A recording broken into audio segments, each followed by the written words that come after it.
Recently Maharashtra के नांदेड़ में हुए एक केस ने पूरे इंटरनेट को हिलाकर रख दिया। This 20-year-old man who was beaten up, shot, and his head was crushed with a stone, and all this happened in Maharashtra's Nanded. Allegedly by his girlfriend's father and brothers for an intercaste relationship.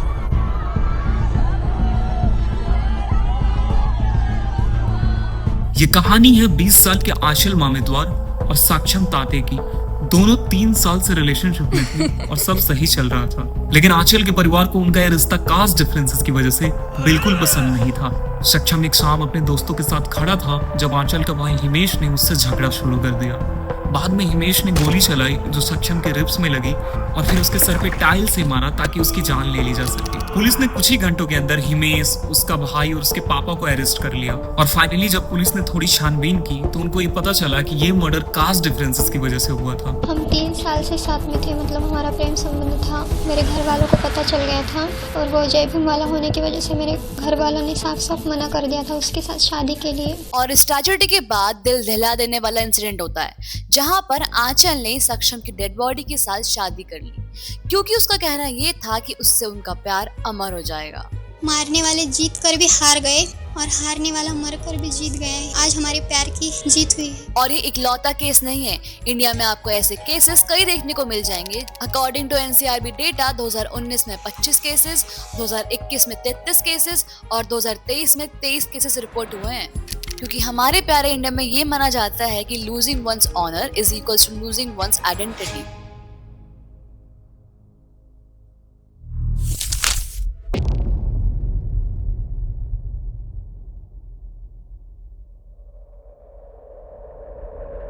साल 2007 हरियाणा के कैथल जिले के करोरा गांव में जहां एक young couple Manoj और बबली एक दूसरे के प्यार में पड़े और उनका रिलेशनशिप काफी दिनों तक चला और फिर अपनी मर्जी से शादी कर ली। अब यहाँ प्रॉब्लम ये था कि मनोज और बबली दोनों का गोत्र सेम था, बनवाला गोत्र, क्योंकि वहां के गांव की खाप पंचायत ने डिसाइड किया था कि सेम गोत्र में शादी करना एक बहुत बड़ा पाप है, ये बहुत गलत है। लेकिन यहाँ मनोज और बबली सेम गोत्र से होने के बावजूद भी चंडीगढ़ के एक सीक्रेट इलाके में जाकर शादी करते हैं और अपनी जिंदगी एक साथ गुजारना चाहते हैं। 15 जून 2007 को मनोज और बबली दोनों दिल्ली जा रहे होते हैं। दोनों बस में बैठ गए और बस स्टैंड पे खड़ी थी। तभी बबली के परिवार के लोग, उसके भाई और उसके खुद अपने पापा और कुछ रिश्तेदारों ने उनको बस से किडनैप कर लिया। और फिर क्या हुआ, बबली के खुद अपने परिवार वालों ने उन दोनों को बांधा, खेत के किनारे ले गए और उनका ब्रूटली मर्डर कर दिया। और कुछ दिनों के बाद मनोज और बबली दोनों की बॉडीज एक कैनाल में मिलती है। गांव के 2 लोग जो एक दूसरे से प्यार करते थे, उनका रिलेशनशिप कंसेंसुअल था, वो समाज के डर के मारे बाहर जाकर शादी करते हैं। और फिर क्या हुआ, उनके खुद के घर वालों ने उनको जान से मार दिया। जिस बहन के भाई भाभी चले गए और मतलब उनको उनकी डेड बॉडी तक नसीब नहीं हुई, कपड़ों से ही मतलब संतोष करना पड़ा कि हाँ ये उन्हीं के कपड़े हैं। तो उस टाइम को सोच सोच के मतलब एक अंदर ही अंदर ये होता है कि अगर हम चुप बैठ गए ना तो बहुत ही गलत होगा। ये मनोज बबली के साथ भी गलत होगा। नीतीश कात्रा जो एक सिविल सर्वेंट का बेटा था, उम्र थी 23 साल और एक MBA ग्रेजुएट भी था। और इस कहानी में भी यही होता है, एक लड़का होता है, एक लड़की होती है, दोनों दोस्त बनते हैं, फिर दोस्ती बदलती है प्यार में। और यहाँ पर भारती यादव जो एक बहुत बड़े पॉलिटिशियन की बेटी थी, उनके परिवार वालों को ये रिश्ता बिल्कुल भी मंजूर नहीं था क्योंकि वो डिफरेंट कास्ट से बिलोंग करते थे। पर फिर भी नीतीश और भारती का रिलेशनशिप चलता रहा एंड एक दिन वो दोनों अपने किसी कॉमन फ्रेंड की शादी में जाते हैं। बट शादी के बाद नीतीश गायब हो जाता है। कुछ दिन बाद हाईवे के पास में नीतीश की डेड बॉडी मिलती है, जहां पर रिपोर्ट्स के मुताबिक उनको बहुत बुरी तरह हैमर से मारा गया था। उसके बाद उनकी बॉडी पर डीजल डालकर उनको जला दिया गया था। ये मर्डर किया गया था विकास गुप्ता जो भारती के भाई थे, विशाल गुप्ता जो भारती का कजिन था एंड सुखदेव पहलवान जो एक कॉन्ट्रैक्टर किलर था। इन तीनों को बाद में नीतीश के मर्डर और किडनैपिंग के लिए उम्र कैद दी गई। Supreme Court finally said that it was going to be 25 years. They upheld the High Court conviction and said that Vikas and Vishal Yadav had to spend 25 years in prison for the murder of Nitish Katara. It finally court में कई सालों तक ये case चला जहां पर Yadav family ने अपनी पूरी चोटी का जोर लगा दिया जिससे भारती यादव विटनेस के तौर पर कोर्ट में ना जाए। एंड जब भारतीय कोर्ट में आई तो उन्होंने बार बार नीतीश के साथ अपना संबंध डिनाई किया। और ये तो कुछ ही केसेस हैं, ऐसे बतेरे केसेस मिल जाएंगे आपको इंडिया में जहाँ पे ब्रूटली मर्डर किया जाता है खुद अपने ही परिवार के द्वारा। उनमें से कई रजिस्टर होते हैं और कई यूं ही रह जाते हैं। There's nothing wrong in what my son has done. That was the father of one of the boys suspected of having killed 3 people, including his sister and brother-in-law, all in the name of honor. भी ये तो नहीं है भी लड़का लड़की भी आपस में अपने आप ही लग जाओ मम्मी पापा से दूर होके। और अगर कर लिया ऐसा तो कर लिया तो गलत है। मान लीजिए ये पंडित होते, मैं भी पंडित होता, तो इनके घर वालों को कोई ऑब्जेक्शन नहीं था। बट सवाल अब ये उठता है कि ऑनर किलिंग होता क्या है। ऑनर का मतलब होता है ऐसे जीना जिसमें इंसान खुद की नजरों में ऊपर आए और समाज में भी उसकी एक रिस्पेक्ट हो। लेकिन इंडिया में ऑनर सिर्फ पर्सनल फीलिंग नहीं होती है, ये एक सोसाइटल स्ट्रक्चर भी होता है जहाँ पर आपका समाज डिसाइड करता है कि क्या एक्सेप्टेबल है और क्या एक्सेप्टेबल नहीं है, और जिससे आपका ऑनर और डिसऑनर डिसाइड होता है। प्रॉब्लम तब शुरू होती है जब ऑनर का मतलब सेल्फ रिस्पेक्ट नहीं बल्कि समाज के रूल्स फॉलो करना हो जाता है, क्योंकि तब पर्सन से ज्यादा लोग क्या कहेंगे का डर रहता है। इंडियन कल्चर में ज्यादा बच्चे पेरेंट्स के साथ रहते हैं, इसीलिए उनका कोई भी डिसीजन पर्सनल चॉइस पे कम बट सोसाइटल नॉर्म से बेस्ड होता है। और जैसे ही कोई अपनी लाइफ के अहम डिसीजन खुद बनाता है, जैसे कि शादी, पढ़ाई या फिर नौकरी, और अगर वो आपके समाज के खिलाफ है तो आपकी और आपकी फैमिली की इज्जत पूरे समाज में खराब हो जाती है। और इसी माइंडसेट से निकलता है ऑनर किलिंग का कॉन्सेप्ट। तुमने एक बार भी ये नहीं सोचा कि जहाँ ये लड़की पली बड़ी है, जहाँ से वो आई है, उसका वजूद क्या है? तुमने सोच कैसे लिया कि वो हमारे परिवार का एक हिस्सा बन सकती है? ऑनर किलिंग का मतलब ये होता है कि किसी व्यक्ति का कत्ल सिर्फ इसलिए कर देना क्योंकि उसका जो पर्सनल डिसीजन होता है वो सोसाइटी या फैमिली के सो कॉल्ड नॉर्म्स के खिलाफ चला जाता है। आपने पिछले सारे केसेस में ये चीज नोटिस करा होगा। और कई बार तो इस वायलेंस को जस्टिफाई करने के लिए ये कह दिया जाता है कि पेरेंट्स के पास कोई चॉइस ही नहीं थी, उन्होंने जो भी किया है उनकी मजबूरी थी। एंड इसे बेटर तरीके से समझने के लिए मैं आपको रिसेंटली हुए मध्य प्रदेश में एक केस बताता हूँ। कविता कुशवाहा एक 23 साल की लड़की अपने मर्जी से शादी कर लेती है अगेंस्ट हर फैमिली चॉइस। उसके बाद उसके घर वाले उसे अपनाने से मना कर देते हैं।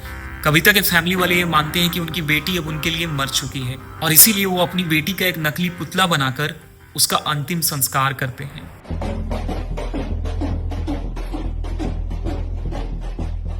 अब ऑनर किलिंग सिर्फ उन लोगों की कहानी नहीं है जिनको मार दिया जाता है, इसका सबसे बड़ा इम्पैक्ट उन हजारों कपल्स पे भी होता है जो इस डर में जीते हैं कि अगर उनका रिश्ता सामने आ गया तो उनके परिवार वाले ही उन्हें मार देंगे। और इसी डर की वजह से इंडिया में कई यंग कपल्स घर छोड़कर भागने पर मजबूर हो जाते हैं, अपने पेरेंट्स से नहीं बल्कि उस वायलेंस से बचने के लिए जो इज्जत के नाम पे जस्टिफाई कर दी जाती है। इसका एक क्लियर एग्जांपल है यूट्यूब की एक डॉक्यूमेंट्री। ये दिखाता है कि कैसे अलग कास्ट या रिलीजन में प्यार करने वाले कपल्स अपने घर वालों से डरकर बाहर एक रिफ्यूजी की तरह सरवाइव करते हैं। 2000 couples have already stayed here and more arrive every week. लोग एजुकेटेड हैं इतने, उसके बावजूद हम लॉ जानते हैं, हम ये जानते हैं कि हम एलिजिबल हैं अपने डिसीजंस अपने लाइफ के खुद लेने के, बट उसके बावजूद भी हमारे पेरेंट्स जिन्होंने हमें एजुकेशन दी है, जिन्होंने इतनी समझ दी है हमें, वो इस चीज़ पे बिलीव नहीं रखते कि हम इतने एलिजिबल हैं कि हम अपने डिसीजंस ले सकें। Love is not a crime, फिर भी हम लोग कैदियों की तरह, बंदियों की तरह छुपते फिर रहे हैं, भागते फिर रहे हैं अपनी ही फैमिली से।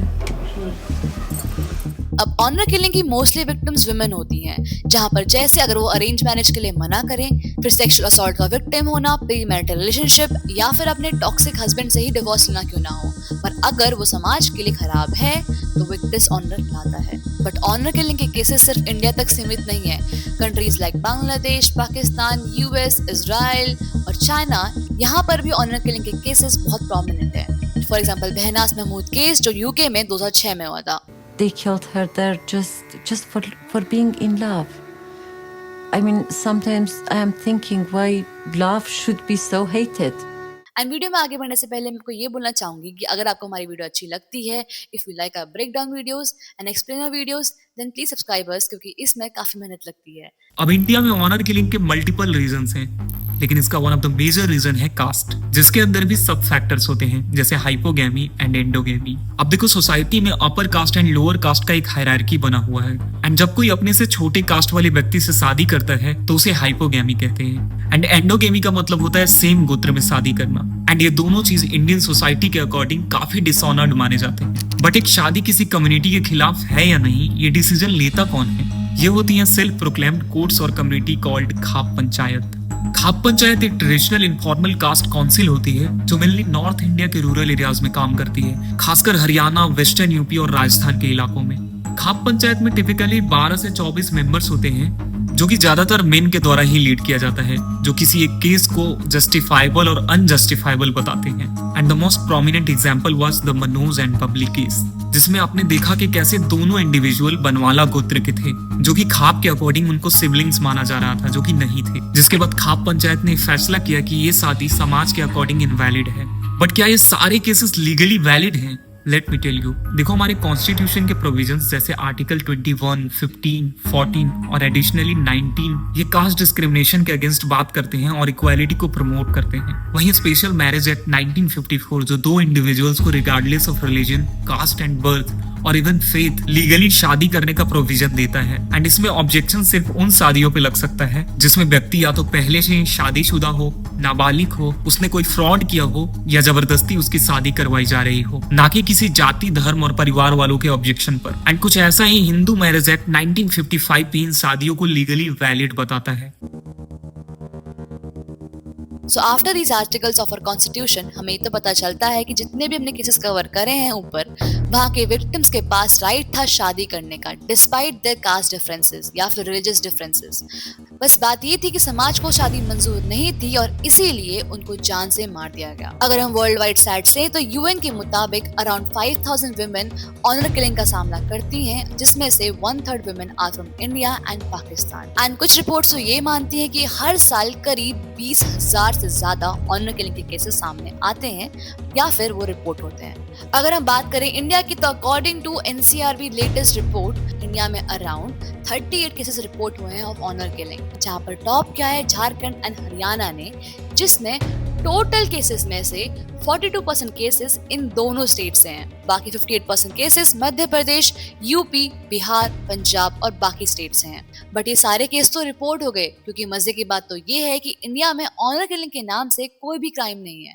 एंड इसीलिए जब भी कोई ऑनर किलिंग का क्राइम होता भी है तो या तो उसे किसी मर्डर केस के अंदर इंक्लूड करते हैं या फिर किसी और प्रोविजन के अंदर। और इसका रिजल्ट आप एनसीआरबी रिपोर्ट ही देख लीजिए, जहां पर इतने कम केसेस रिपोर्ट हुए हैं। इससे ज्यादा हम टीवी में सुन लेते हैं। तो हुई ना बात वैसी, ना बचेगा बास तो ना बचेगी बांसुरी। अब इतने सारे केसेस देखने के बाद एक चीज तो पता चलता है कि ऑनर किलिंग किसी कंट्री, किसी स्टेट और किसी सोसाइटी और किसी गांव का प्रॉब्लम नहीं है। ये एक माइंडसेट है जो जनरेशन से चली आ रही है और डीपली रूटेड है हमारी सोसाइटी में। हर केस का पैटर्न लगभग सेम है। जब कोई लड़का या लड़की अपनी जिंदगी का डिसीजन खुद लेते हैं, चाहे वो शादी हो, रिलेशनशिप हो या डिवोर्स हो, तो उसे फैमिली और समाज के द्वारा इज्जत से जोड़ दिया जाता है, जहाँ पर लोग फिर खाप पंचायत या फिर अपने घर के सबसे बड़े बूढ़ों का जजमेंट लेते हैं एंड उसी को ही अपना फाइनल वर्डिक्ट मान लेते हैं। जबकि इंडिया के संविधान में कोई भी दो इंडिविजुअल अपनी चॉइस से शादी कर सकते हैं, फिर चाहे वो किसी भी कास्ट का हो, फिर चाहे वो किसी भी कल्चर का हो या गोत्र का हो। आयरनी है कि हमारा संविधान जहाँ पर्सनल फ्रीडम, पर्सनल चॉइस और इक्वालिटी की बात करता है,